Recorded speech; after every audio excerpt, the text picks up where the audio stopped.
মক্কার এক বৃদ্ধা ইসলাম আর নবীজি সাল্লাল্লাহু আলাইহি ওয়াসাল্লামকে খুব অপছন্দ করতেন। একদিন তিনি শহর ছেড়ে যাচ্ছিলেন। ভারী মালপত্র নিয়ে হাঁটতে কষ্ট পাচ্ছিলেন। ঠিক তখন নবীজি সাল্লাল্লাহু আলাইহি ওয়াসাল্লাম এগিয়ে গেলেন। বৃদ্ধা চিনলেন না। তিনি শুধু বললেন, চলুন মা, আমি সাহায্য করি। নবীজি সাল্লাল্লাহু আলাইহি ওয়াসাল্লাম সব মালপত্র কাঁধে তুলে নিলেন, দূর পর্যন্ত পৌঁছে দিলেন। বৃদ্ধা অবাক হয়ে বললেন, বাবা, তুমি কত ভালো মানুষ, কিন্তু সাবধান, একজন আছেন, নাম মুহাম্মদ সাল্লাল্লাহু আলাইহি ওয়াসাল্লাম। তার কথা শুনো না, তিনি মানুষকে নতুন ধর্মে ডাকেন।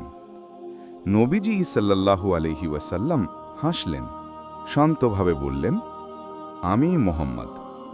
বৃদ্ধা কেঁদে উঠলেন, বললেন, তুমি যদি মুহাম্মদ হও, তবে তুমি তো সত্যিই আল্লাহর প্রেরিত। আজ থেকে আমি তোমার ধর্ম গ্রহণ করলাম।